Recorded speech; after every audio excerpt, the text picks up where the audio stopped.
Today I came home and I saw this flyer in my letterbox, and it says, "Tell Maribyrnong Council to stop criminalizing homelessness and mental health. No racism, no discrimination." And Footscray community response opposes the decision by Maribyrnong Council to use local laws officers and security to respond to social and health issues in Footscray. But my question here is, I live next to this social housing. Person has mental health issues, and the only reason to stop him is called 000. And most of the time, police doesn't even rock up. Once he broke our window with a beer bottle, uh, which landed into our living room where we had two kids, 7 and 4. We called police around 8 p.m. Police arrives next day at 12:30 p.m. around lunchtime. They took the suit time, and these people want me to tell the council stop criminalizing homelessness and mental health. So I don't understand this. I am supposed to not call police on somebody who has mental health issues. And I have 7 years and 4 years old, and the day our lovely neighbor is not yelling, my 4-year-old daughter says, "Oh, he's not yelling today, I'm so happy." And the only reason to make him stop threatening us with fire or putting a house on fire, or if our kids don't chill, he's gonna put house on fire, is called 000. And then the only way for police to rock up is when I called 000, I said, if you guys don't come, I'm gonna go to his house and I'm gonna do something. I'm gonna talk to him, And they say, "Oh, no, don't do that, we're just coming." Otherwise, police doesn't rock up, Our window breaks and they're like, "Oh, we'll come." And we have to have a spare mattress in our bedroom, so when he starts yelling, our kids sleep in our bedroom. And then these people are Footscray community response. They oppose that. I think Footscray community response, and they should live right next to him.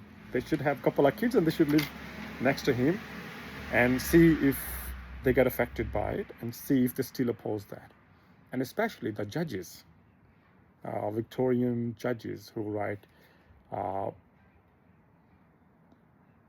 the rules saying you should give bail whenever possible, and if it's an Aboriginal kid, grant bail whenever you can. I think these judges should come and live next to this guy, and I think they would change their verdict then.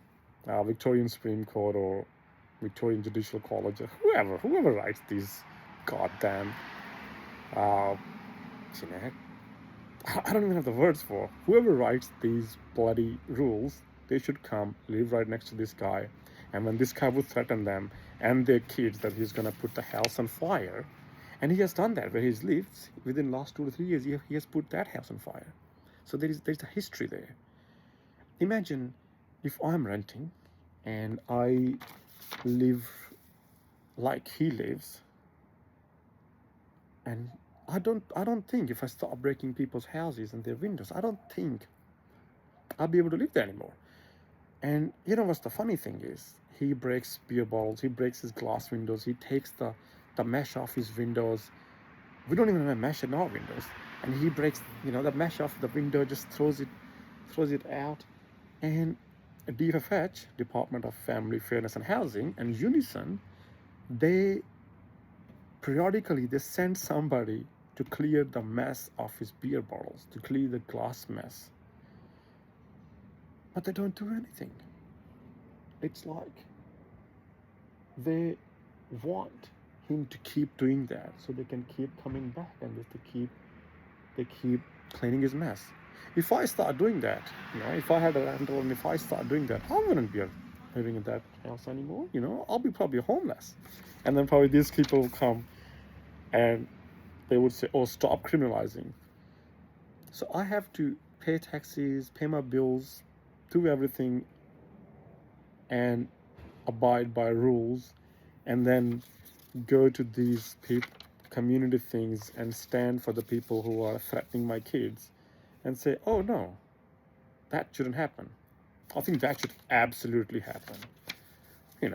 It's okay to give social housing to people who are transitioning or who are going through hard lives, like single parents, domestic violence, and there could be other examples like mental health issues and somebody who has disabilities, and I'm in favor of that. But if you keep harassing and terrorizing the kids and local community, doesn't matter who you are, you're black, white, you're brown, you uneducated, blue collar, white collar, you earning 5 figures, 7 figures, or 6 figures, whatever salary you're making, you work as a mechanic, you work as a driver, doesn't matter what you do. As long as you start threatening people, you shouldn't be able to live in those places. They should just give them money if they have to, and go find your own housing.